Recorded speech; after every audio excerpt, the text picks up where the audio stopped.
Welcome to Reels on the Rocks, the show where your hosts Whiskey and Sweet Tea discuss film from the unpretentious perspective.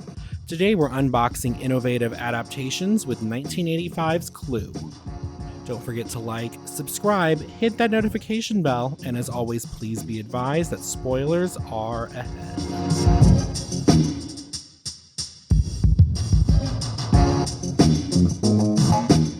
Okay, hang on. I gotta go check on something. Everything's fine? Yep, 2 corpses. We're all right. Okay. Anyway, welcome back, everybody. Welcome back. Greetings. Yes, we are Greetings. back to... Or something. We are back with... what did you call Some unconventional? inventive adaptations. Adaptations. We just learned that adaptation is outdated. And the previous movie was referred... The previous pairing, or the other one in the pairing, it was called adaptation. Before we get started, though, we do have some brief movie news here. We are Oh my god. Yep, we are hard launching the hashtag A24 is over party. Because as you know... I mean, I'm just gonna be old... Go ahead. I'm just gonna be old-fashioned and say, fuck A24. Especially with all the times I've defended them in the past. It's, honestly, this is kind of like a broad topic, too, because before this news broke, I don't know if it happened after we recorded. There's been a little bit of time in between these sister episodes. But Scorsese, I feel like you were even saying, I'm thinking of, maybe being a little less harsh on him. And then it comes out that he is, backing AI. And now it turns out, A24 is backing AI too. So it's like a lot of news. But I'll let T take the lead with this one. Well, not only that, there was those projects also with, Amazon, or they were notably Jorge Gutierrez, creator of Book of Life. Oh god, he was on board to do some stuff with AI work, and the outcry was so horrible. I follow him on Instagram, and so the outbreak was so horrible. He actually backed out within a day of that news coming out. And I messaged Whiskey, and I said, I'm pretty sure Del Toro sucker punched him in the face, because that's like his whole thing right now. And they're close friends. It's, it's like, I mentioned Scorsese. It's funny, a lot of big directors, I'm pretty sure Chris Nolan has, talked about it, being awful before. All of the big prominent current directors are, adamantly against it. Even new directors, Kane Parsons, I sent this to T today. I don't know if he saw it, but, Kane Parsons, the director of The Backrooms, they asked him about AI, a while ago, maybe a month or two. And he said something along the lines of, I just don't understand the appeal of it. He went on. He's also anti-AI, and he's a young guy. He's 20 years old. And then ironically... A24, they go full on AI, and he responded to that, and I sent that to T. But I'm curious to see if this is even going to stick, because if there's any audience that is going to be up in arms about this, it's A24's audience. Right. So I don't know, and that's the other thing too. So at first the way I read it is they're going into it, but it's more like Google bought a chunk of the company so that they could experiment with AI. It's a Google move, but I don't know if it was they had no... Because, if you're although I don't know if they're publicly traded or anything. I don't know if they agreed to the sale or if it was a forced thing or if this is some clueless executive's idea or something. But it's weird for A24 because if any fan base is going to get pissed about this... it's theirs, because their whole deal is we're very artist driven.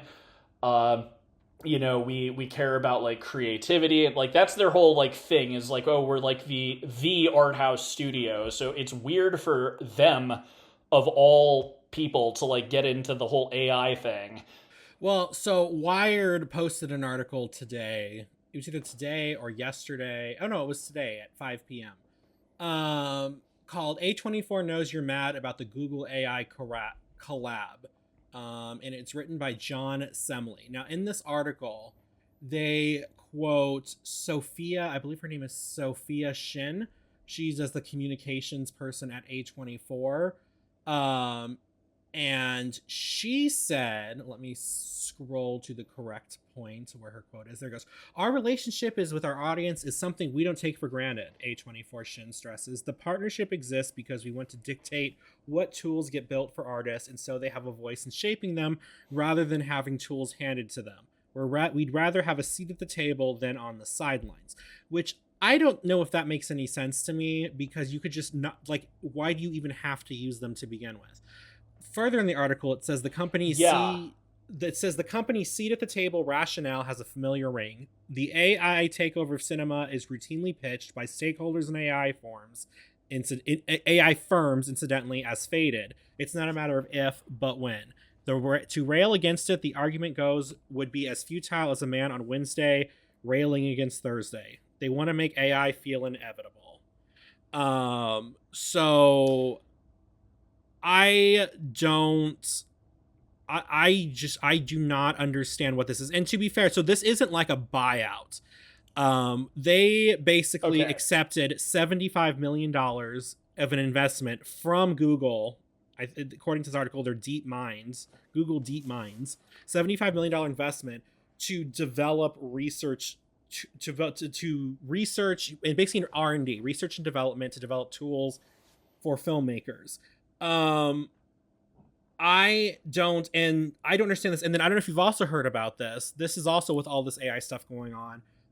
I guess Amazon had a movie that they had developed and produced, and they were going to put out, but I think either they bought OpenAI or they entered a major partnership with OpenAI. Well, they dropped the movie. It's called Artificial, which is a biopic of OpenAI founder Sam Altman. Yeah, it's the biopic of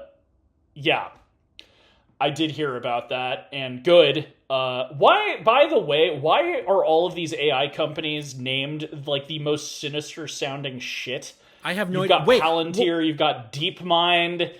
Well, first off, it's not good that they dropped that project, because that project was actually critical of not only him, but Elon Musk as well, which is why they dropped it, because of their now partnership with OpenAI.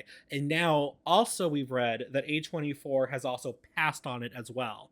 So they're talking about the chilling effect, and they're basically just like, why tech just keeps trying to insert itself into the creative process. Now, later in the article, this is interesting. Rosenfeld, which I don't have time to look back and see who that is, but they regard the deal, according to this article, as a form of positive PR, at least in the part of Google. They're saying, we want to launder our reputation through you. We want to make it look like serious artists are going to be making things with these tools, because serious artists, by and large, aren't. Asked if the Google deal was a form of reputation laundering, A24 offered no comment. So that's also an interesting take on this. If you think about it, what is the studio that... I love the boldness right? of saying that you're laundering their reputation. Like, why would you say that out loud? That's crazy. But continue. I can't believe he literally said, like, oh, we're laundering a reputation. Well, he didn't say that. This is like a publicity person that's basically analyzing this deal. And now the boldness comes from when they asked A24 up front, is this Google laundering their reputation through you? And instead of saying no, they declined to comment. I'm just like... yeah, that doesn't look good. It's like one of these things people don't realize in this day and age. A no comment says something. The thing about AI, like, unfortunately, the truth of the matter is it's not going away. Like, but what I do think will go away, at least as long as people don't, like, lay down and take it, is they're really pushing for AI in artistic spaces. And artists hate this stuff, and people who consume art seriously hate this stuff. And so far, it's been bombing. Like, the only people who like to use AI are, like, weirdos on Twitter who are, like, using like Chat GPT to make like paintings and then entering them into art competitions. Yeah. And or like people who like make stupid, like obviously fake videos on, social media and just basically to amuse themselves that don't impress anybody. Yeah. Yeah. But I'm glad you brought up the LT Gray guy. By the way, we reviewed the Book of Life ages ago, so check out that episode. But that's kind of what I'm expecting is eventually going to happen to A24, because I'm going to say it right now, in my personal social media, what little I have of it, I've said it, and I'll say it again on the show. I'm not going to give any more money to A24 until they stop this. Yeah. I am officially, like, for horror movies, I'll be watching Neon or Focus Features, especially since they seem to have all the big talent. Obsession is a Focus Features and hilariously a Blumhouse film. Robert Eggers' next film is going to be a Focus Features since he worked with them for Nosferatu. So I don't know who is going to stick around if this is the direction they're going. I was excited for the Anthony Bourdain movie Tony that was coming out later this year. I'm not going to see it. Yeah. I'm not going to buy anything from their merch store. I'm done. Unless they change course with this, I am... And who knows? I don't know if this is going to be as big of a backlash. Again, just based on the type of audience they've cultivated, I would think there's a lot of like-minded people like me who are going to stop. I even said this to my my group chat of my buddies, because a lot of them are into movies and stuff, and I was like, hey, did you guys hear about this and stuff? So we'll see. But I just don't, unless you're like some weirdo who like wants to LARP as an artist on social media by using AI to do all of the work for you, no one likes this stuff, and the argument to be made, for instance, at my job, one of the higher ups is like a tech guy, and he's starting to implement AI for things like the website, or like stuff like that makes things less busy work, making like spreadsheets and stuff like that. I don't think that's an issue. I know there's an argument about it taking away jobs and stuff like that, and that is true. But as far as like boring administrative kind of work, I don't think anyone's really going to get up in arms about that, and that's where I kind of see AI being used more realistically. When I watch movies or I enjoy, art at a museum or something, I care that it is made by a human being, because I get nothing out of seeing something created by a robot. And I feel like that is kind of a common feeling, especially in the cinema community. Right, and it's just like A20. Like I said, I feel like there's something to be said about that comment that one, I think, publicity person made about Google trying to launder their image, because like what studio would you think of as like the serious art house, the one it's A24. That's what everyone thinks of. Indie, serious art, they think of A24. But I would also like to point out, as in that video I sent you a couple days ago, stop acting like A24 is this tiny little indie scrappy studio. They are worth $3.5 billion. Yep. They are now a studio. They're huge. I just literally read an article the other day that was calling them a boutique, what they call it, a boutique distributor, or no, like a boutique studio. And I'm like, they're not. They are a major player in the field. Not anymore. Yeah. Not anymore. Because they have won numerous Oscars. They have... Literally, they hit a couple of milestones very recently. Marty Supreme was originally, as of last year, it was their big, like, most profitable movie they've ever made. And then Back Rooms came out, and that was like #1 at the box office multiple weekends in a row. Like, it's not even about awards anymore. They've gone mainstream. It's kind of prophetic, because I think 2 years ago, when we still did kind of side topics before we got into the movie review, sort of like what we're doing in this episode, we talked about A24 moving into more mainstream spaces with things like the Friday the 13th show that they've been making, Once again, not going to see it anymore. Was probably going to check it out, but goodbye, Crystal Lake. I won't be watching that. And that's kind of where they're at now. They are arguably the biggest, or at least the most relevant movie studio right now. Yeah.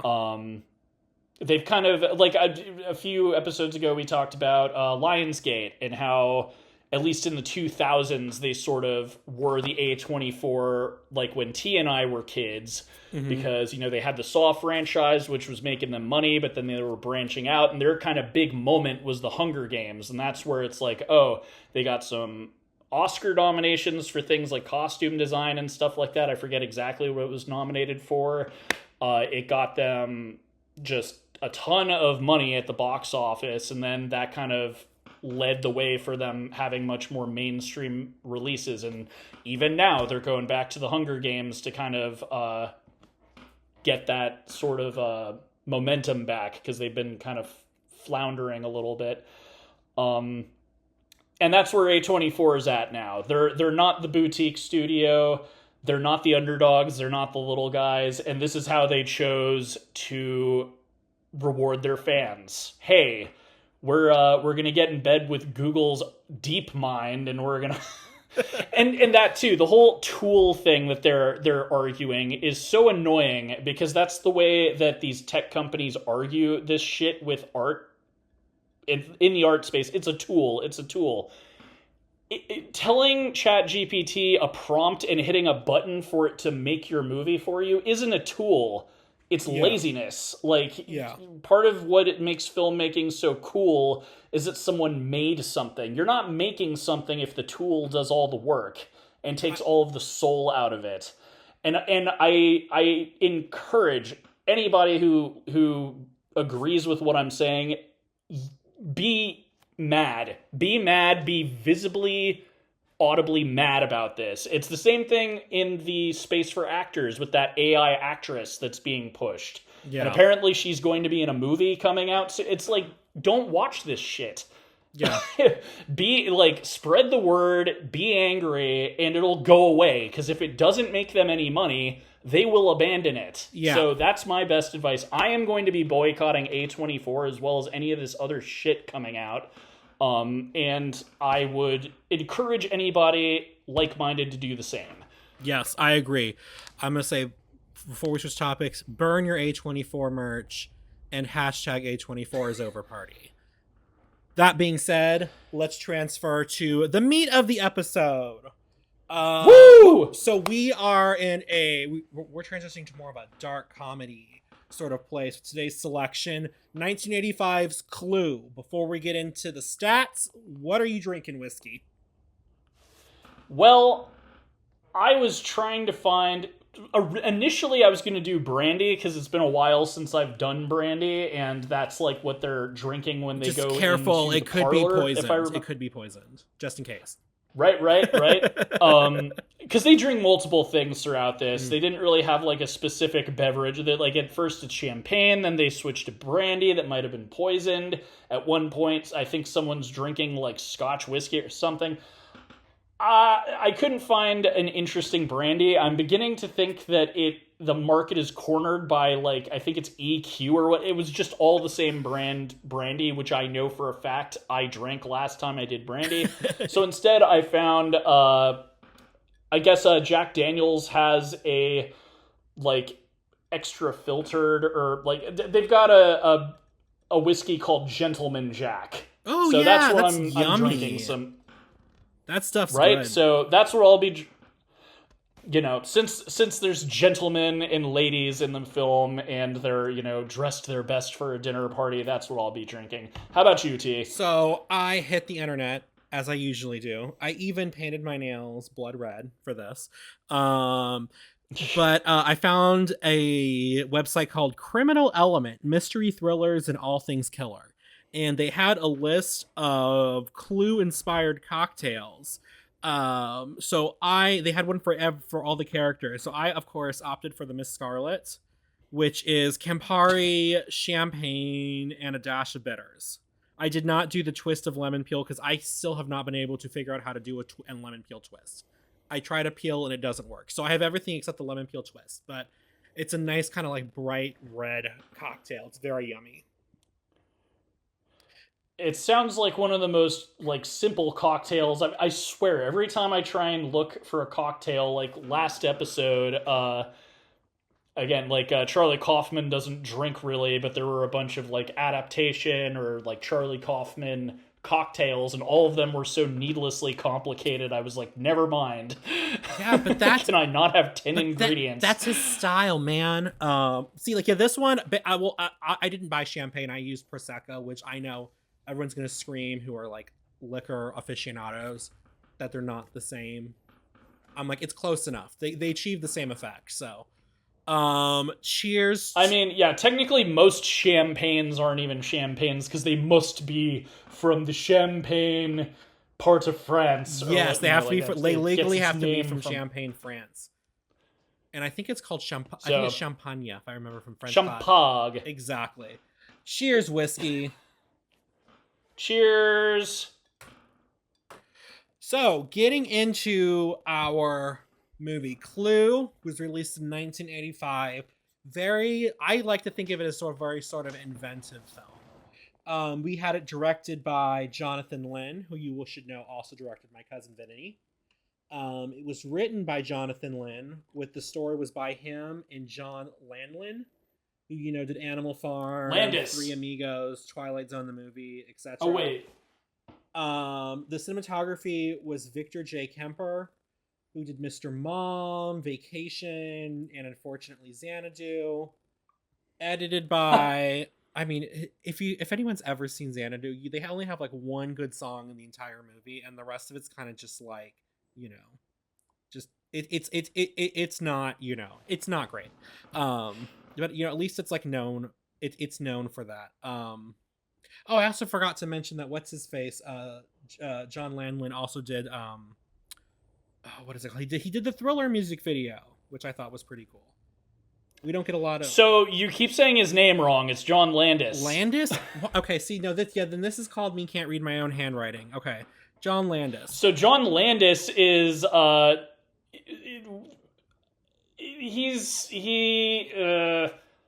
there's John Landis's Over party decades ago. Oh. He's the one who was negligent during the Twilight Zone movie. Yeah. I'm actually surprised that you brought up a John Landis film before I did, because he's also the director of American Werewolf in London, which is why he did the Thriller music video, because obviously Michael Jackson was a fan. Yeah.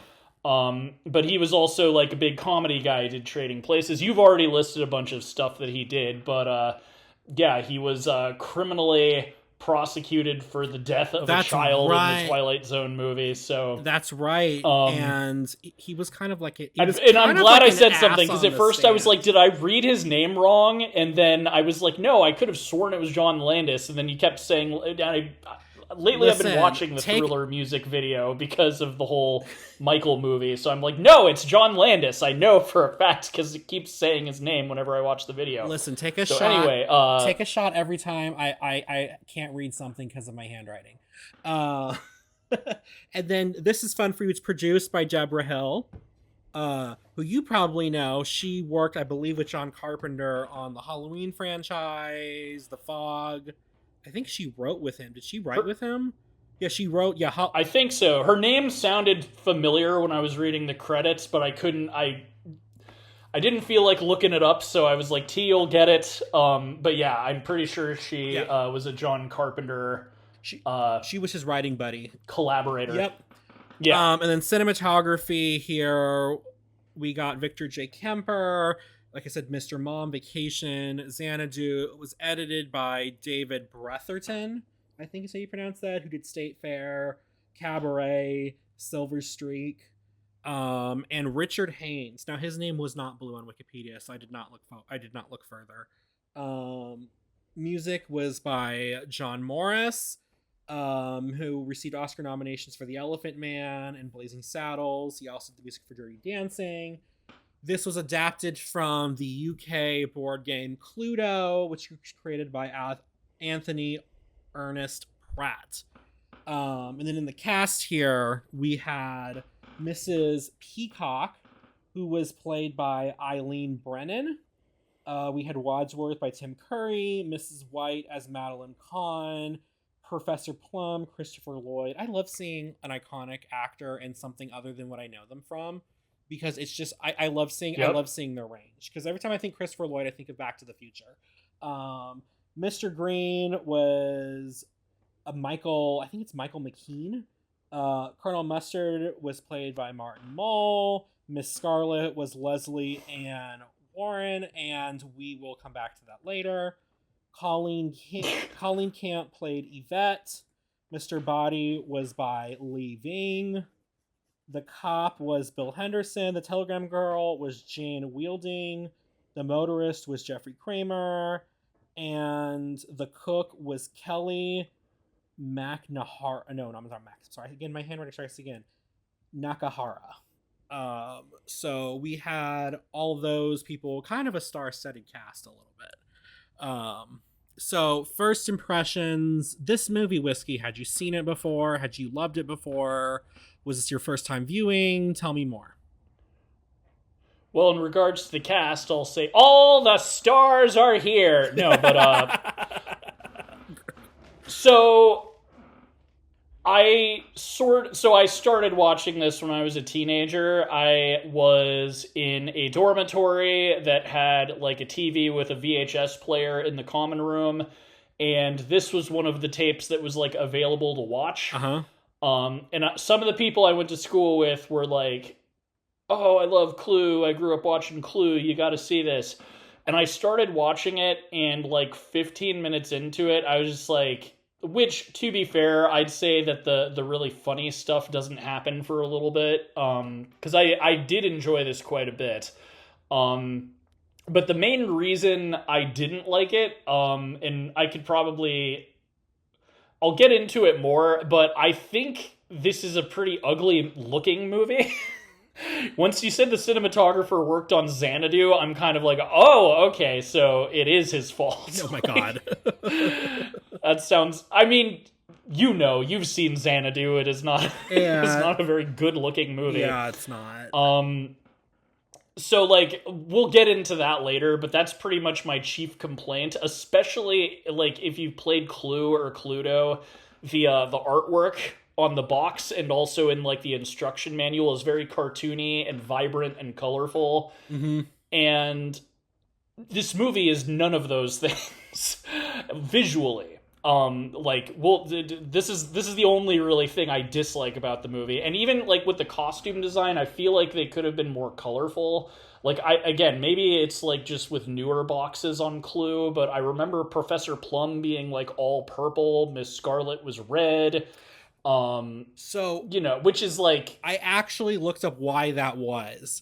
And so I didn't get a reason why they weren't dressed up, but they were dressed in what was opposite of them on the color wheel. So like Miss Scarlet was in red, was in green. Obviously Miss White was in black. Professor Plum was, I forget what color he was wearing. Mr. Green though he was like, everyone was pretty much wearing like a black suit, like, because Professor Plum kind of had like a purple scarf. I know Mr. Green was wearing blue. What was Colonel Mustard so wearing? It's like he was wearing like a tan suit, so that doesn't even make sense as far as like the color wheel thing. I don't want to be mean to the costume designers too, but again, I'm just kind of like, this. You would think with it being Clue, and it is rated PG, I don't think PG-13 had quite caught on yet in 1985, because this was still around the time stuff like Temple of Doom was coming out rated PG. Right. But like with Clue, you would think it's like a kid's movie, so and this is the reason I shut it off in like 15 minutes in when I was a teenager, because I was just like, this looks bad. Again, it's just like an ugly looking movie. Not to speak of the content, because we'll get into the script and the humor and everything, but that was just kind of my first initial reaction when I tried watching this as a teenager. And I don't think I was wrong watching it now, because I was still just like, why is it so bland looking. It looks also like it with looks this, very 80s. I will tell you that it does look very 80s, and I want to say some of the stuff they were trying to be kind of a little over the top with, but I don't think it really landed as far as maybe some of the set design decisions.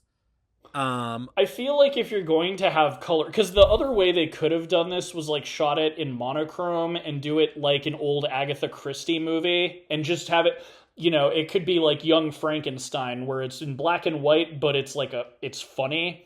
And they could have done it that way, and that would have worked. But it's like when you think of the board game Clue, you would think of like these kind of cartoony looking characters, and that didn't really translate visually. Again, I will say I think the writing is great, and we'll get into all characters and all that sort of stuff, and they are cartoons as characters. Well, but visually it doesn't come across. And then with the cinematography, so it opens, the first joke that you really get, I don't even think I noticed this when I was a teenager because it's shot so strangely. Yeah. Like, everyone who listens to the show knows I'm the cinematography guy and I like the artistic stuff. This didn't need to be like artistic, but it needed to like visually tell the joke. And so it starts off, Tim Curry's feeding the like vicious dogs that are keeping people inside. He's giving them like steaks or whatever. And there's kind of this joke where he like clearly stepped in some poop, but they don't show, like he just kind of in a long wide shot, like a very, he's like very small in the frame. You just see him look at his shoe. And performance-wise, the joke is funny because all of the characters who enter the mansion, after going through the front door, they all look at their shoes. Yeah. So the joke is kind of saved just from, like, them showing that. But the way it was shot is so weird because it's like, why didn't we see... Like, maybe they didn't want to be gross or whatever, but it's just weird to do that in a wide shot where you might not even notice that's what he did. You don't show like the actual whatever he stepped in, and you don't have like a cut to like him looking at his shoe. It's just weird that it would be in like a boring static frame from far away from him. He does, to the point where you kind of are like, I don't see anything on the ground. What is he looking at? Well, he looks at, and then he looks over. Just, he looks over to the dog, and then we get a cut to the shot of the dog. I think that's when we're supposed to put it together, and then we cut back to him. Yeah. And I was able to put it together, but I was just like, it didn't become funny to me until, like, the third person checked their shoe after walking through the front door. But again, it's just, like, it's weird to shoot it that way, because the joke is kind of lost, and I don't know if there was, like, a budget thing, or if, like... Again, maybe they didn't want to be gross, but in that case, couldn't it have been like a puddle on the ground and you make the connection, oh, it's pee or something? Yeah. Which would also make sense with everyone stepping in it on their way in, because maybe the puddle is like in front of the front door and it's not easy to see. I don't know. Maybe I'm sounding nitpicky, but it was just kind of like, why did they shoot it that way? Because it's not obvious what happened until you like you said. I think that is when I made the connection when he like looks at the dog. But again, it's not the way I feel like a lot of people would shoot a comedy these days. Right. And I felt like that's the most big example of like the cinematography in the entire movie, where a lot of the actors are doing the heavy lifting for the comedy because their performances are so good. But most of the movie is just kind of shot with like boring static shots. There's not even a lot of movement.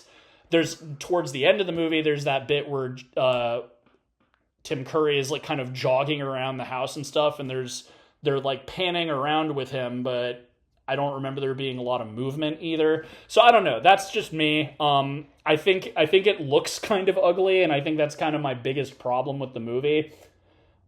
Which is also, like, I kind of assumed this was, like, a straight-to-video thing in the 80s, but someone in the comments, because this was free on YouTube, was like, it was released theatrically, and kind of the quirky thing, because the theme of this episode pairing is inventive adaptations. Adaptations, yes.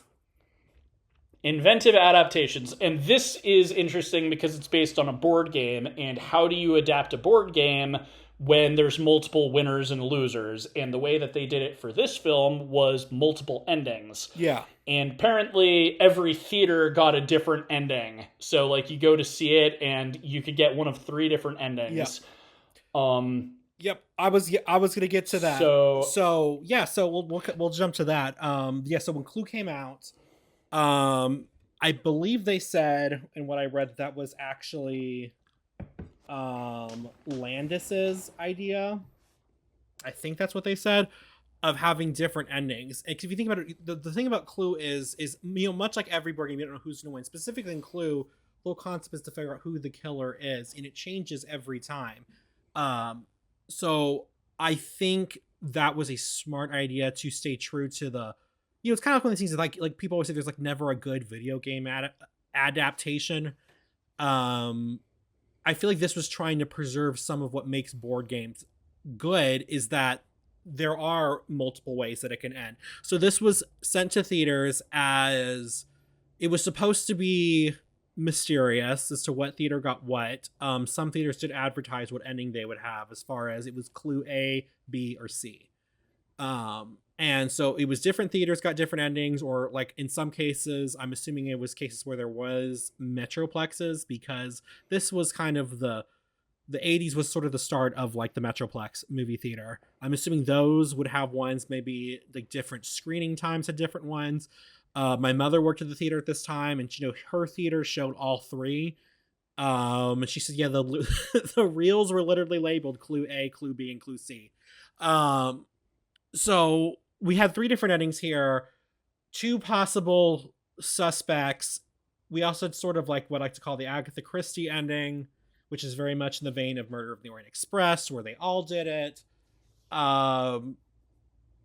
But I do think, regardless of how you feel, I do think that was, some people might kind of write it off as a gimmick, and I think a lot of people did, especially at the time, because it did not get good reviews. I think even Ebert called it gimmicky.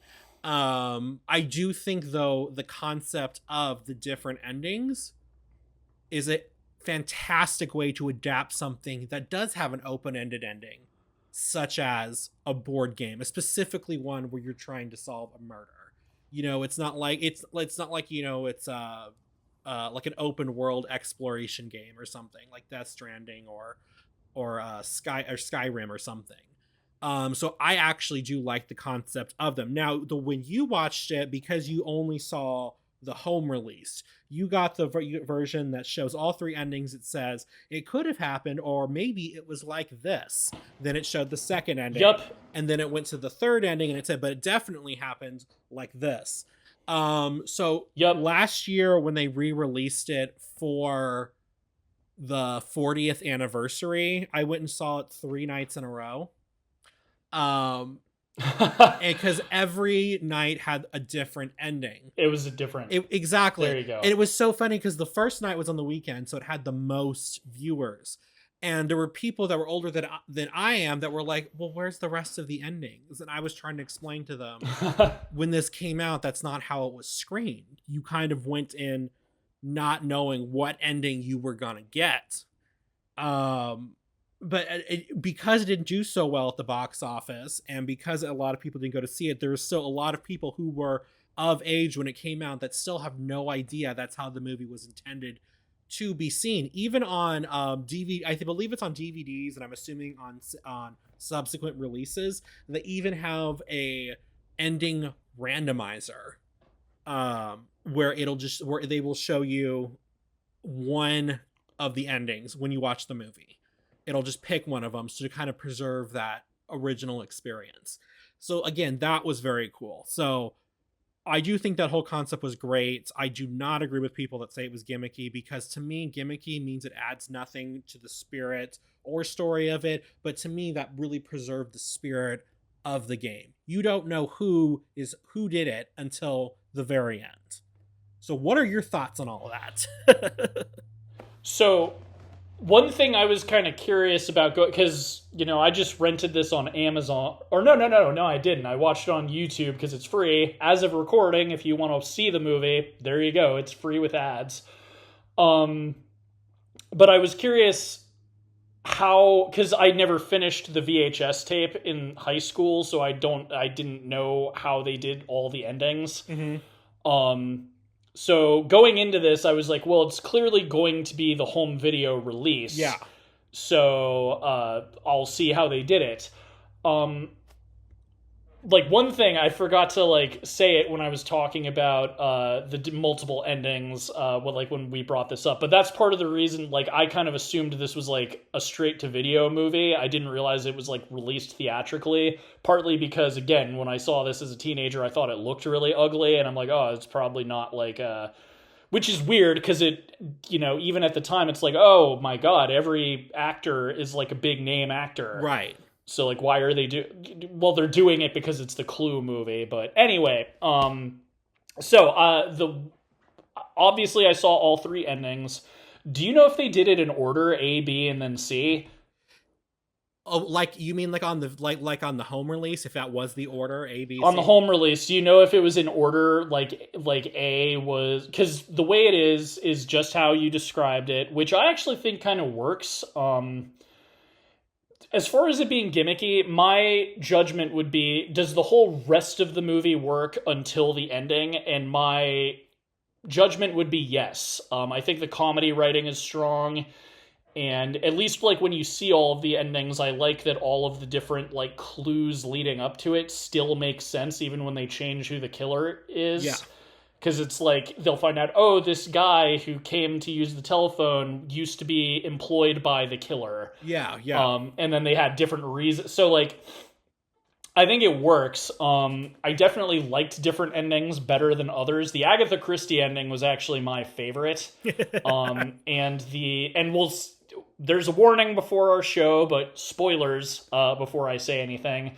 But my least favorite was the one where Mrs. Peacock was the one who did it. Yeah, that's not my favorite. I thought that one was kind of boring. I mean, in my head... Oh, that's your favorite? No, that's not my favorite. Just so you know, okay. In my head, I didn't look up what they actually were, but in my head, A was Miss Scarlet, B was Miss Peacock, and C was the Agatha Christie ending. That's how I feel too, because that's the order in which they are on the home release. Yeah. So, and that's what it feels like too, because actually, like, Miss Scarlet is good. I like that one, even though it's not my favorite. The Miss Peacock one just felt, it's the shortest out of the three endings. Yeah. And it felt kind of boring because it's like, oh, it's because of politics. One joke that was great, and I love that it's in all three endings, is communism was a red herring. Right? It's in it, like, I thought it was kind of funny in the first thing, and then when I realized, oh, he says that in every ending, I thought that was super funny. Like, even in the first one, Miss Scarlet's like, no, communism was just a red herring. I'm like, I am here for this political joke recurring over and over and over again. Well, and it's great too, because this was like right in the middle of the whole Reagan presidency when, like the Iron Curtain hadn't been lifted and everything. So that was, it was funny for the time too, probably more so for the time, but I loved that. But yeah, so that's I liked the C ending, then the A ending, and then the B ending the least. The A has always been, and you said, oh, I think I just saw your favorite ending, because I think you were in the middle of watching it. And yes, no, so I had watched the Scarlet one because there's a Gone with the Wind joke during the Scarlet one. That's in there. That's not why it's my favorite ending. The Miss Scarlet character is just so well done by Leslie Ann Warren. She's impeccable in that role, and I loved her being kind of the villainess at the end. Also, I do love, that's the one. She's good. And then that's the one that ends with the chandelier falling again behind Colonel Mustard, and I thought that's such a great button moment to cut directly to the... It's a good cut to credits moment too. Yeah, like, it is. When I didn't realize I was going to see all three, so that's when I messaged you after he made the Gone with the Wind joke. That's when I was like, ooh, I think I saw your favorite ending. Yeah. And then, like, the chandelier falls, and I could imagine the credits scrolling, and I probably would have been cracking up just from, like, that freeze frame and it's all freeze that. frame, and then it cuts immediately to shake, rattle, and roll. Yep. That's, yeah, I really, every time I see those, I think the Miss Peacock ending, and I think I'm kind of with you on this, that ending, it's just like it technically it works. It's just the least interesting. So I actually kind of forget what happens in it. I know it's Miss Peacock, but Yep. I literally forget what her reasoning is. Like every time I watch this, and I've seen this a It's her ton. husband. It's just the most boring because it's politics. It's because her husband was like involved in some scandal and she needed to cover it up and blah blah blah blah blah. It's just the most like predictable out of all of the people. I do also like because at the beginning of the movie there's like I think it's Tim Curry, I forget which character said it, but it's like the female is the more dangerous of the species. Oh And yeah. as I'm watching the endings, it's like, oh, a woman did it, oh, another woman did it. And before it was the Agatha Christie ending, I was like, ooh, I wonder if Mrs. White is going to be the third ending. And then it turned out it was everybody. But I liked how at least 2/3 of the endings were kind of like a nod to that like foreshadowing at the beginning. Yeah. Like, ooh, the female is the more dangerous of the species. You could argue it was kind of predictable. I knew there were multiple endings, so I was like, well, one of them is probably going to be a woman. But anyway, I thought that was kind of clever too. Gimmicky. Go ahead. As far as it being gimmicky, I could, like, if I went to the theater and I got the Miss Peacock ending, I probably would dislike the movie more than if I got the other two endings. Yeah. I like the home video release, and I like that the way that it was handled showing all three endings is edited like a comedy. Yeah. Well, and it works too, because I feel like the order they show them, I will admit that the very end of Scarlett's ending is the funniest. Yeah. But the bit where the like police all come and like surround everybody with like their guns drawn is like really climactic. So for the C ending, I get why that would be like the last one. But as far like I can see also why someone would like the home video ending more than having to figure out which ending you're going to see at the cinema. So it's gimmicky, but it works. And again, like I'm judging it based on like everything up until the endings, and then does every ending make sense with all of the evidence given before? And yes. So if you again, it is gimmicky, but I don't think it's to the detriment of the film. I guess, yeah, it is a gimmick, but it works with the spirit and the storytelling of the film, and it doesn't like detract, because the film is still, I think, my opinion, is still solid, even like when you said we just have all three at once. And yes, all three endings do work with all the evidence presented.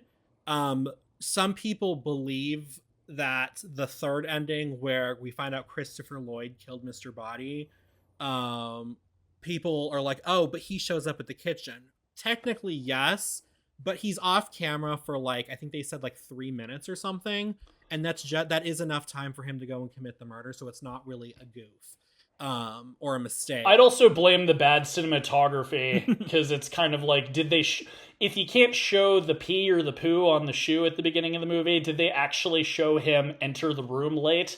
I doubt it.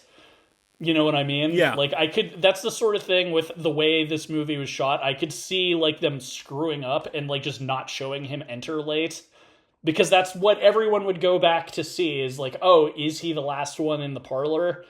Right. Or the kitchen, I guess. So I'd chalk that up to like sloppy filmmaking more than like it being an oversight or something. I will disagree with you. I don't think that was sloppy filmmaking, because I just feel like there was a lot of attention to detail that they put into this film, especially when you talk about the characters and the house. First, the house is supposed to be overly luxurious, kind of nouveau riche, like ugly, but it is arranged in the same order as the board. Everybody's cars, well, at least the original board, the board has changed several times since this movie came out, and everybody's cars matches the color of their game piece too. I do remember that. But and then the poison thing, I remember reading about that. The poison was in the original Cluedo game. I don't think it was in the American release. So that was kind of a nice nod to that. But there is a lot of detail. So I'm just, being too optimistic, but I choose to believe that they specifically meant to not have him framed in the shot for enough time for him to commit the murder, especially if he was towards the back of the pack. So No, for sure. Well, I'm saying because I didn't go back and rewatch to see like, oh, when did he enter or whatever. So it sounds like fans are kind of the people who've rewatched this a dozen times are the ones making that claim. yeah, All I'm saying is I would chalk it up to the cinematographer not shooting it correctly. yeah, Rather than it being like overlooked, you know what I mean? Yeah. Because again, like my thing is like if he's clumsy with like jokes and showing what's supposed to be funny, like I could totally see him forgetting to show Christopher Lloyd entering late, or like because again, like with things like that, it is kind of fun to go back and be like, oh my god, he was the last one in or whatever. Yeah. You know, like people like doing that. Well, and I also kind of applaud him for also doing this. I don't know. I could just maybe be getting too old. I don't know how late this was into the VHS boom or not. So I don't even know if they even really were aware that people will be able to rewatch this without having to pay to see it. So even still having that detail in there is good. I don't know how. I could be sounding super young, and it was really super common in the 80s. I'm not sure. By the mid 80s, it was definitely more common. Like, it wasn't really until like the early 90s, because I remember that was a whole thing too. Like the late 80s when Michael Eisner was like the new CEO of Disney. Yeah. That was like his big thing, was like getting all of the classic Disney films on VHS. Mm-hmm. And it's funny because all of the like higher ups at Disney thought he was cheapening the brand by doing that. So it was definitely a thing in 1985, but it was like rich people had VHS tapes and players. Okay, gotcha. I'm back with you. Also, you just and it was also like they also hadn't decided on VHS because that was still when like Laserdisc and all of that was. Exactly. Well, and also you gave me a flashback to bring up Disney and VHS as I remember those commercials. It's out from the Disney Vault. Get it before it's gone. Yep. The Disney Vault was such. And I think that was also his way of not cheapening the brand. Is it's like, okay, we'll do it, but it'll be like for a limited time, and then if you want it, too bad. So, not fun thing, but kind of interesting thing about the casting is, and I could totally see this, Miss Scarlet was originally supposed to be played by Carrie Fisher. Ooh! She had to... That would have been cool. Right, I think she would have been great in it. She had to drop out, though, at the behest of the insurance company because she was entering rehab. She went into drug rehab, and I think they were going to try to delay the production, but I guess their insurance company for the production said no. So they wouldn't cover it. So they ended up replacing her with Leslie Ann Warren, who is fantastic in this role. I did read somewhere, I don't know how true this is, that she was originally cast in the role of Miss White, and after they moved her to Miss Scarlet, then they ended up casting Madeline Kahn as Mrs. White. What's funny about this whole casting situation being shaken up because Carrie Fisher entered rehab is this is right after Eileen Brennan got out of like I think it was the Betty Ford clinic or whatever, for alcoholism. So it was like bookended by like, two major, celebrity addiction things going on at the same time, which I'm just like, that's wild. So that, in addition to that, we also had Tim Curry, also fantastic in his role as Wadsworth. He was Jonathan Lynn originally had wanted Leonard Rossiter for this role. And he passed away before the movie started production. So then he wanted Rowan Atkinson, Mr. Bean. But he would have been good too, actually. Because I think Tim Curry is perfect as Wadsworth. Like, this is the kind of thing that he's like really good at doing. Also, he was kind of known for playing a villain, so it also kind of adds that you don't know if Wadsworth is the one behind everything. Yeah.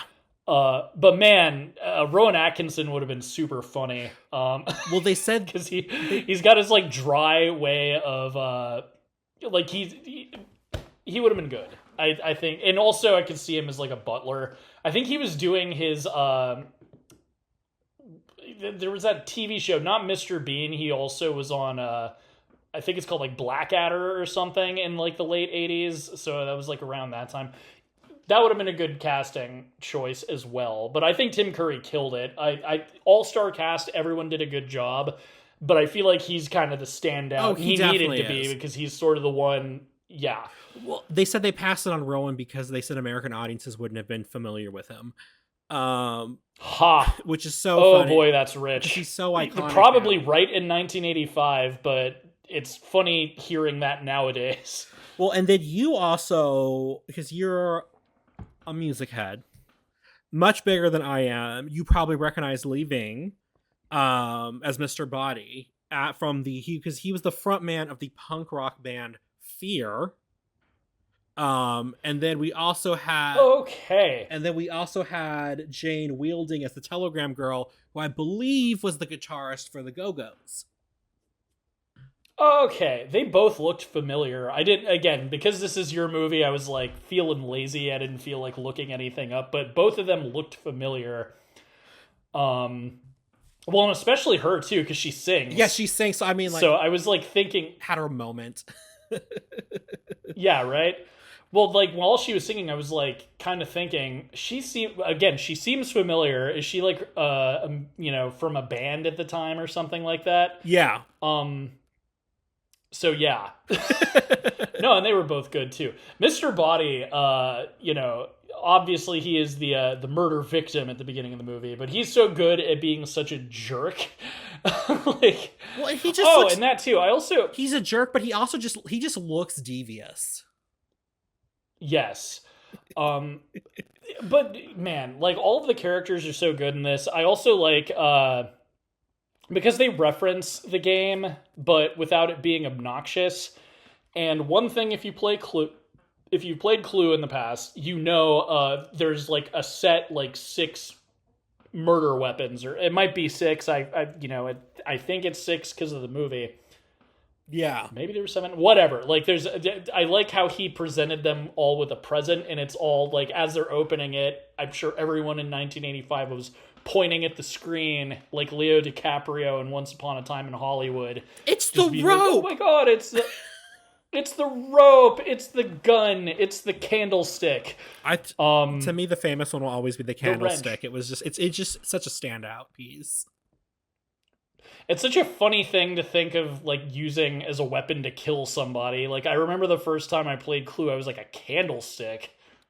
Listen. Like, why not a butcher knife or something like that? Like, the wrench makes sense. The rope also made me laugh, too, because it's like, how are you going to have time to hang somebody if you're trying to be sneaky? I think, to me, the problem with the rope was always that even in the game was presented as a hangman's noose, because I could see somebody strangling someone from behind with a rope. But it's you mean like in the film Rope that we reviewed? In the film Rope, exactly. But I was just like, the hangman's noose was kind of like also just sort of ridiculous. So we talked about how funny this movie is. Now, they think one of the reasons why this didn't do so well on its original release was that people kind of went in expecting a whodunit, which it is, but it's really more done and filmed and shot and even written in the style of a screwball comedy.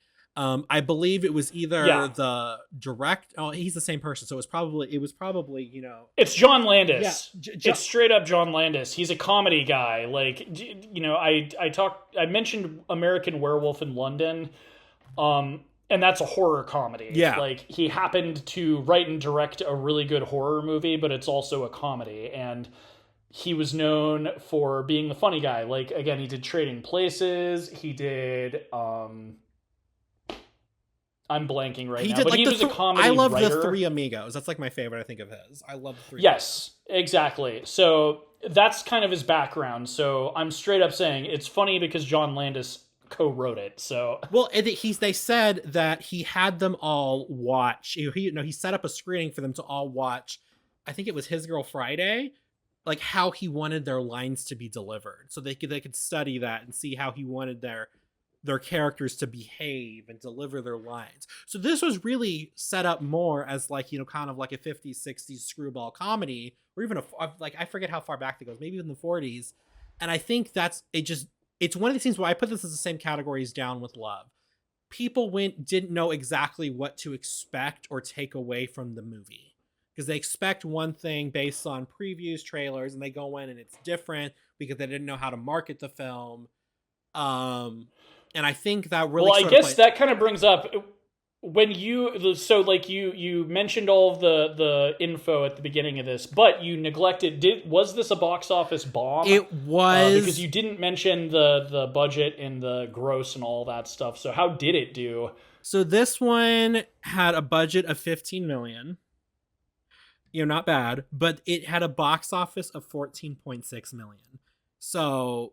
Ooh. Yeah, it didn't even break clearly even on its original budget. But they did say that cable viewings and I think VHS rentals, later DVD rentals, really caused this film to explode in popularity. It's really sort of like, I feel like it's a similar case as to what happened with Shawshank Redemption. Like, nobody saw it when it came out, but then it like exploded because it was like, just, I think probably because it was cheap to like rent or license. It exploded like on TV. Well, and also I bet like this is, if I was like, again, I don't know how common it was to have a VHS player, but this is like the sort of thing I'm sure a lot of people rented at Blockbuster. Oh yeah, I'm sure. Because again, I knew a lot of people in high school who were like, "Oh, you got to watch Clue. It's so good. I grew up like it's great. You know the board game, right? Like the movie. It's so funny." So clearly, a lot of people did watch this and have like fun memories of watching it. Well, but it's also not just a whodunit or screwball comedy. According to this article from Time Magazine, give me a second. The page is reloading.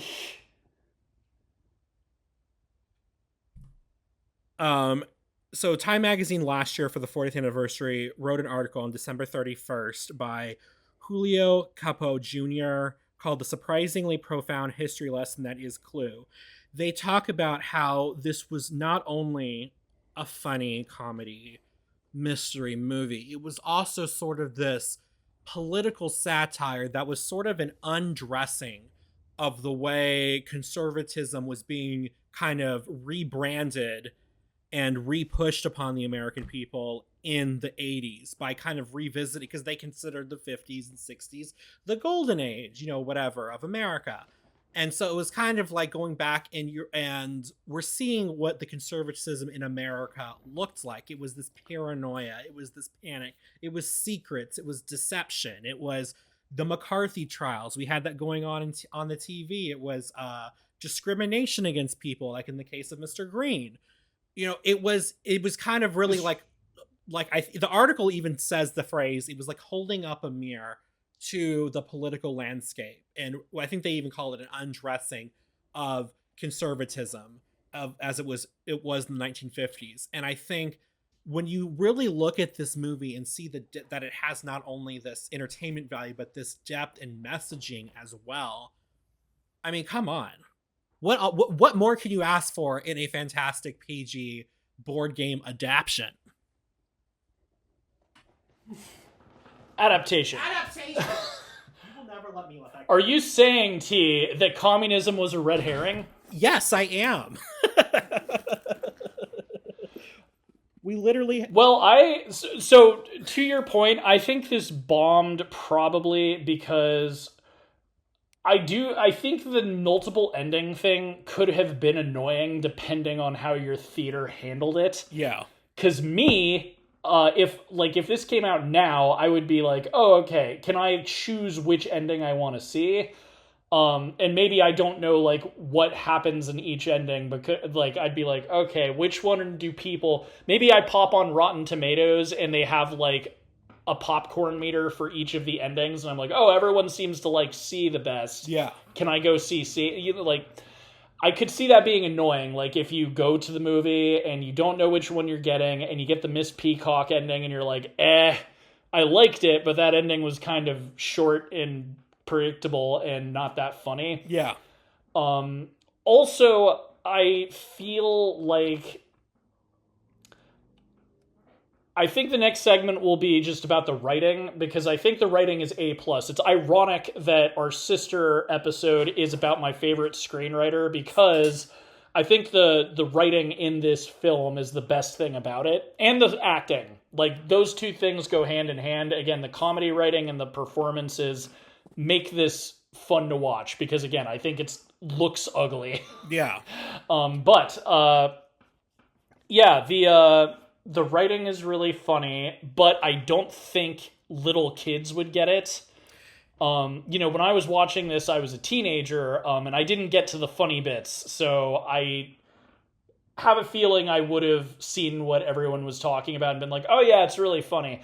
But I don't think a kid, because Clue, anybody can enjoy Clue, but I definitely think, especially with the box art and everything, it's kind of intended more for not younger, obviously I don't think if you're like a 3-year-old you could even play Clue. Yeah, but I definitely think it's kind of like a child. As a young kid, Clue is kind of boring, the game. You're not going to get the communism as a red herring joke. Yeah, I know you're not. If you see this as a 10-year-old, whether it's 1985 or whether it's 2025, I don't think communism is a red herring. You're not going to get maybe even some of the political stuff with Miss Peacock, or it's very adult humor, not in the sense that it's inappropriate for kids, but that kids are not going to laugh at the jokes. Yeah. And I don't see a lot of adults in 1985 going to see the Clue movie. Mm-hmm. You know what I mean? It's funny you mentioned Back to the Future. This is the same year Back to the Future came out. So, people are going to be seeing that, or they're going to be seeing, all the movies I'm thinking of are the year before, 1984, because I'm thinking of Ghostbusters, and I mentioned Temple of Doom already and stuff. But anyway, my point is I feel like if you go to the cinema in 1985 and you're in your 20s, are you get to see the Clue movie, or are you going to see Back to the Future? Yeah. Probably the latter, yeah. Right? And then the kids who go to see the Clue movie are going to be like, I don't know, I didn't get it. God, just your imitation of them is wild. But no, I totally agree. Yeah, this definitely it's kind of like, and I love the Golden Girls. It's kind of like watching the Golden Girls. It's stuff's happening, and you can be sort of entertained, I guess, by the basic story, but the magic really happens when you start getting all the cultural references or the jokes or this sort of thing, and that's kind of when it really becomes something special. Because of the Golden Girls, yes. I know who Spiro Agnew is. It's kind of like it's like that. It's like how else is that relevant? To anything? No, but I totally get the writing in this is top notch. It's quick, it's witty, it's funny, but as I talked about with its relation to the the 1950s sort of Black Mirror-esque way of looking at the 1980s, it's also very intelligent and very in-depth, and I don't think a lot of people give it credit for that. Oh, it's definitely, again, the screenwriting is wonderful. The joke writing, this is better than you would expect the Clue movie to be. Right? What do people say? And I think that was what its problem was. What do people say? It's much better than it has any right to be. Yeah. But no, and it's critics critics give it mixed reviews. They actually hated the writing back then. That's wild. That's wild. Because, like you said, the writing is some of the best. It is some of the best that we've seen in a while. Yeah. Well, it's definitely better than you would expect it to be, and it's funny. It makes me wonder, what did they think was good writing at the time for a comedy. Or a screwball comedy or anything. It makes me wonder if the politics played a role in it too, because in the 1980s, conservatism was popular, so maybe that had something to do with it. That's also true. Did you have any? I will say Ebert, again, he has a point with it saying it's gimmicky. I don't think that it was gimmicky enough for it to like ruin the movie. But like, do you have like an example of what they didn't like about the writing? Yeah, so let me read, just to make a correction. It was actually Siskel that said that the ending was gimmicky. I did say Ebert, but Okay. Roger, they're attached at the hip. Yeah, they're basically the same person. Ebert, though, specifically said that the screenplay is so very, very thin that the actors spend most of their time looking frustrated as if they'd just been cut off right before they were about to say something interesting. And I'm like, wow, he was meaner. Yeah, he was meaner. Oh, aren't you the guy that wrote Valley of the Dolls too? I know. I'm like, dude, do you really have any room here? And then he said, then both Siskel and Ebert agreed that the A ending, which I'm assuming is Scarlet, was the best ending, and they said, right, well, the C ending, which we're assuming is your ending, was the worst. And I'm kind of just like, I like how neither of us agree. I like how we both like, because hilariously, like your favorite ending, I guessed correctly, it is the Scarlet ending. I like the Agatha Christie ending. I love how we both don't like the Miss Peacock ending, and both of them seem to think it was better than the C ending. I know. I'm like, did y'all see the B ending at all? I'm literally trying. You know what? I need to find out which Clue ending is A, B, C. We're just going to see what they say. Okay. What I will say is the C ending would be bad if this was not a comedy, but it is. Yeah. So, and also I like how it wasn't just, like, each person murdered a different person. Yeah, and they all had their own reasons for doing it. Exactly, and I think that's the other reason it's my favorite, is it's more complex than the other two endings. Yeah. Because it's like Mr. Plum murdered this guy because of this, and then she murdered this other guy because of this, and at one point it's like the maid murdered somebody and then covered it up by screaming, and like it's, I don't know, I think that's the other reason I like it. The fact that the cops all burst in, it's the only ending where the cops actually show up. I don't know. It's funny that you and we have our different favorites, but we agree that the Peacock ending is bad, and they don't seem to think so. So speaking of the endings, there is a secret fourth ending. That never saw the light of day. Well, I got differing sources on this. It was either written but never shot. Some people say it was shot but never added to it. The point is the director hated the fourth ending, so he decided not to include it on whatever, if it was shot or not. So this is kind of what is been put out about the fourth ending. Now this comes from Wikipedia, but I have seen other people talk about the fourth ending. In this one, Wadsworth committed all the murders and reveals he poisoned the champagne, leaving no witnesses when the 6 guests soon die. The police officers arrive and capture Wadsworth, but he breaks free and steals a police car, only to be ultimately thwarted when 3 police dogs lunge from the back seat.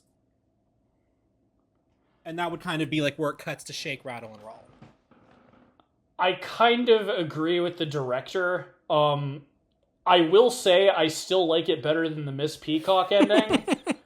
That's the one where it's like too stupid, but I wish it still existed as like a bonus feature, because it would be kind of fun to watch Tim Curry do all of that. Yeah.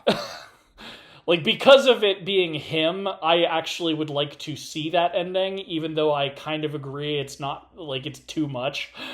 Well, what's interesting to me about this fourth ending is, even though this is a dark comedy and it has to do with murder and death and people being murdered, this one actually, to me, feels a little too dark. Something about poisoning them and leaving them to die just feels too dark to me. It's like, you know, it's kind of like a dark comedy has to sort of ride that line, especially with whatever the tone you're going for the movie is, between crossing into too dark or being too light. And I feel like this one, to me personally, crossed the line into being too dark, and then the ending of it is too stupid. Well, it also makes no sense because if he just killed everybody, why did he even why didn't he just poison the brandy like he suggested might have happened and just kill them all in the first 10 minutes?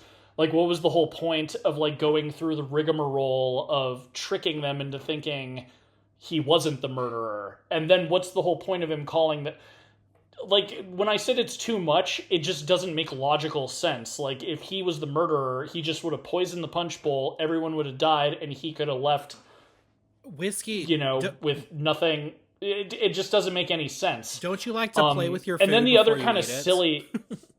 yeah, the other kind of silly element of it, the other element of it that I think makes that ending kind of dumb is that it's clearly sequel baiting because he escapes. No, but so it's oh no, he might do this again. No, but then he's killed by the police dogs in the back seat.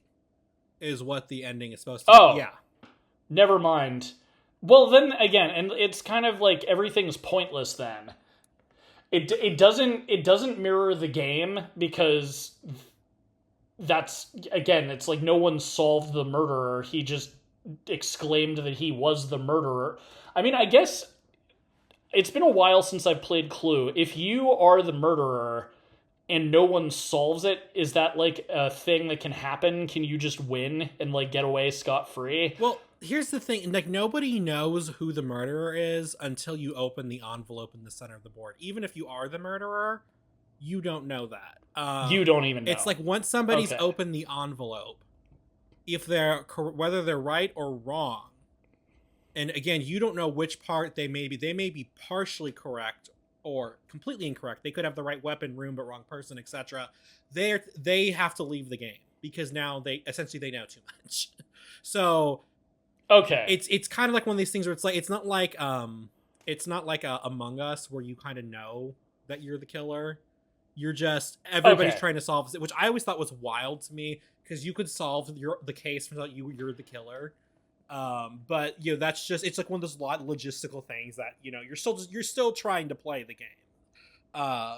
Okay, and it's been a while since I played Clue, and when I was a kid, I just remember it was I loved the concept of the game, but it always the rules confused me. Yeah. Because I was well, wait, why can't I do this, or why can't I investigate this? Well, so that explains that, because again, it's been so long that I haven't played it, but that's the sort of thing I would have had a problem with, because that doesn't make sense. Yeah. If you're the murderer, you should know you're the murderer, because you did it.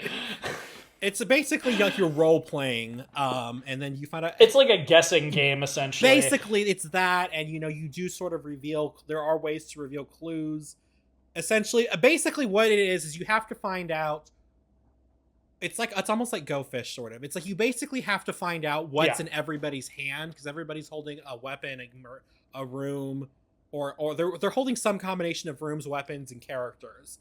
And throughout the game, you basically have to figure out who's holding what to determine what nobody has, and that's what's in the envelope.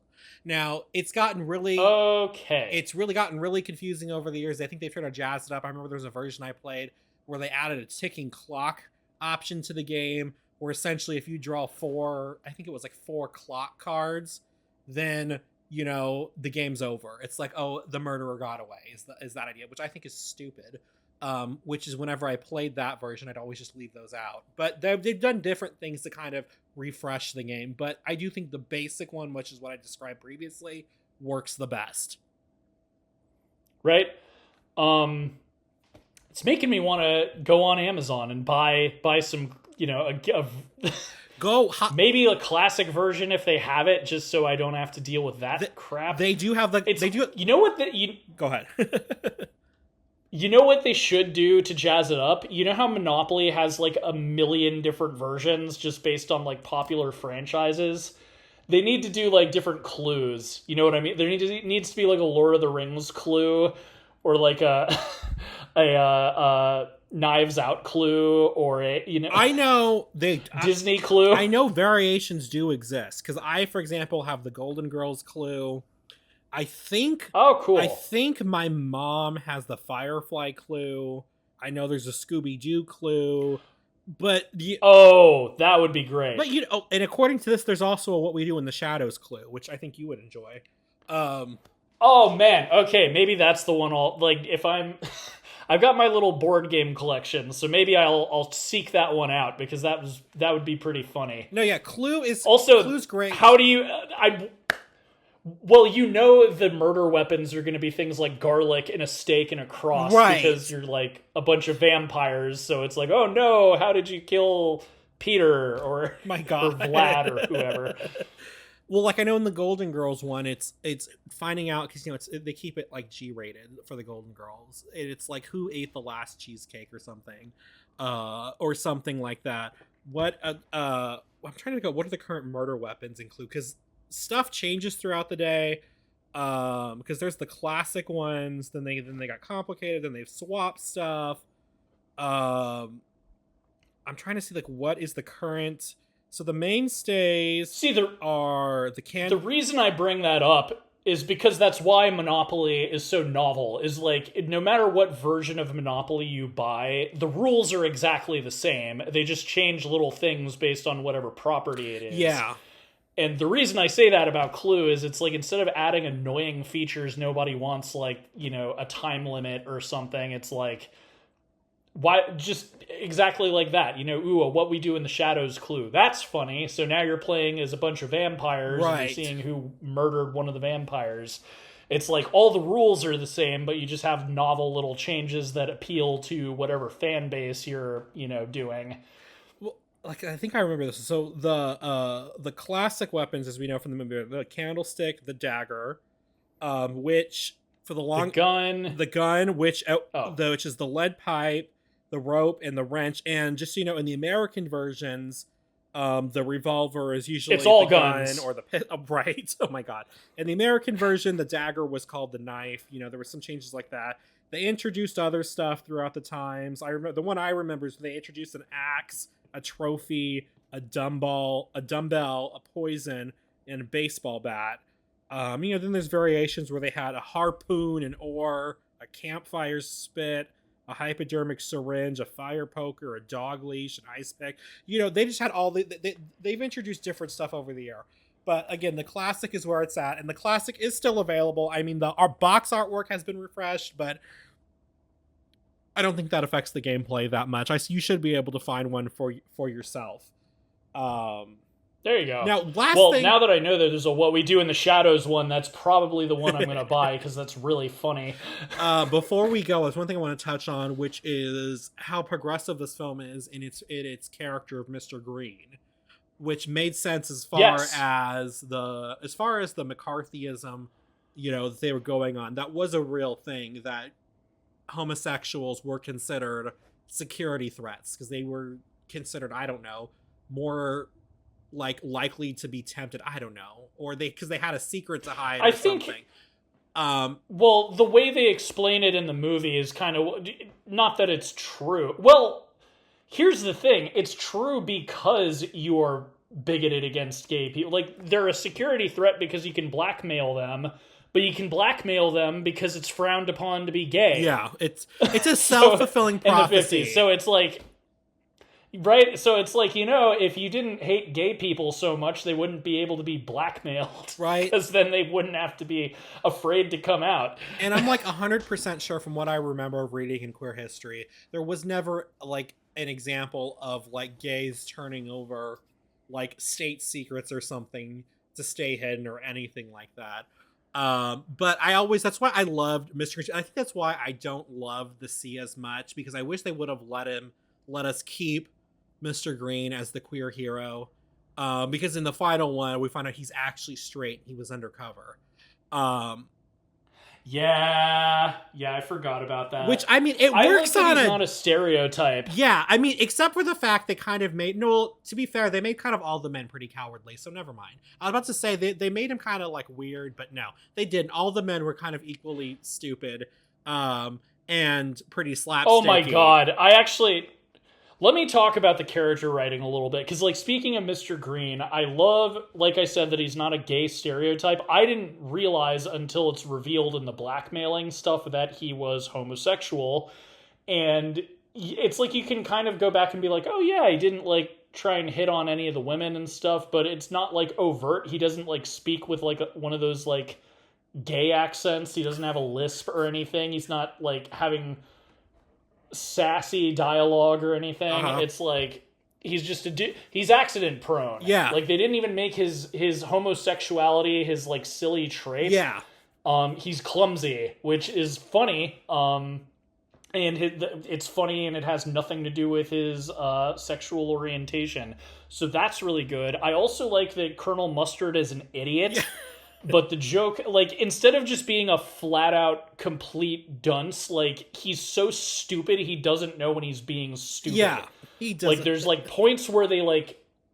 Because it just ends, like, they'll be talking, and then they make him say something stupid, and then there's just an awkward pause, because he didn't realize that he made himself look dumb. Oh my god, there's something... And then I like... You're absolutely right. There was something... I like... Go ahead. Professor Plum is a pervert, but they did it in a way that wasn't like creepy. At least I didn't different strokes, I guess, but like that was kind of funny. Like it was he was creepy. And the women were all different too. He was creepy, but he was definitely creepy, but like not in like I'm trying to describe, but it's like I know what you're trying to say. He was creepy, but he wasn't like... It's like, it was more of like a stereotype on like the Freudian doctor. Yeah. Well, and that was his blackmail too. He slept with a patient. Yep. So he wasn't like assaulty, if that makes sense. Like he was creepy, but like, and he would like say like perverted things that people would be like, what? And then it would just get shrugged off and stuff like that. So that was kind of funny. Miss Peacock was like really wacky. Her clothes were like very ostentatious, and she was clearly like a DC socialite. Right. Scarlet's very sultry. She knew how to use her sexuality as a weapon, which like, you know, right off the bat, you know, it's like her car broke down and she is like, oh, a car's coming. Let me stick my butt out and like, lift my leg. She pops that booty out. And then, of course, it's Professor Plum, so he obliges. And then, yeah, Mrs. Black is, like, very... Mrs. White. Sorry, it's because she's wearing black. Mrs. White, who is wearing black, who is clearly, like, the Black Widow. And that's the other reason I think I keep making that mistake. Oh, I just got that. That's great. So... I will admit, I feel like she had a lot of good one-liners, but as far as her character, I can't really, like, put a pin on, like, her personality. She was disturbed. That's why I look at it. She was disturbed. Right? I do also like that she would be the obvious pick for a murderer because she is, she did kill her husbands.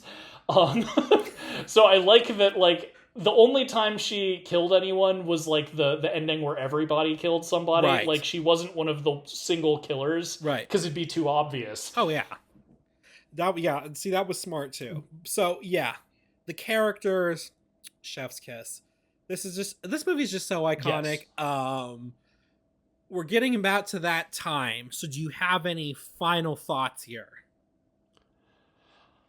I just wish it wasn't ugly. It's a good movie. It's sad that it bombed. I feel like it couldn't... As I said, my reasoning for it bombing is this type of movie would have been aimed at a younger audience. And as clever as the comedy writing is, it's just not the sort of thing that would make a kid laugh. I feel like, especially nowadays, like kids are borderline illiterate. I don't even think they'd understand the jokes if they were in high school these days. So I just think it's unfortunate. I think it was too smart for its own good. Mm-hmm. And yeah, my only criticism, I think it's an ugly looking movie, but everything else is perfectly fine. I wish the costumes were more colorful. I wish the cinematography was competent. But it's a fun movie. If you have it on DVD or VHS, great little thing to watch at home on like a rainy day or something. Or if you're having like a murder mystery themed party, maybe you're even playing Clue. But I will say it's not like a work of genius or anything. It's just very enjoyable. I'll say it's better than average, so I'll give it 2.5 out of 4 whiskeys. I am going to give it 3 out of 4. I think it's a really good adaptation. Like I said, I really like that it has this this political depth to it. It has this commentary on its time, but on top of like what you just said, it's entertaining, it's fun, it's enjoyable, it's well written, it's well acted. The characters are zany. Uh, it's just like you said, it's a great time all around. I'm gonna give it 3 out of 4 pitchers of sweet tea. But what do you think? Did we get the murderer wrong?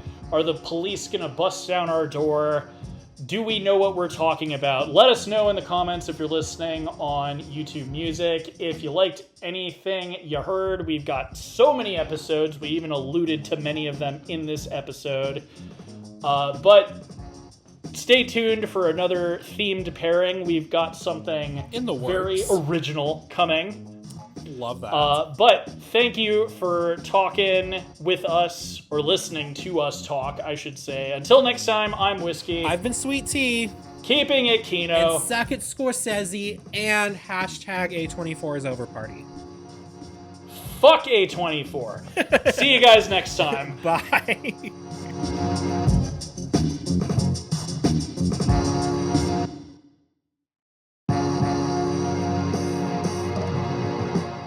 Reels on the Rocks is a production of La Prince Laboratories. It is edited and produced by Alejandro Castillo and programmed by Jamie King. Original music is provided by Pat Mars, and original artwork by Asa Esparza.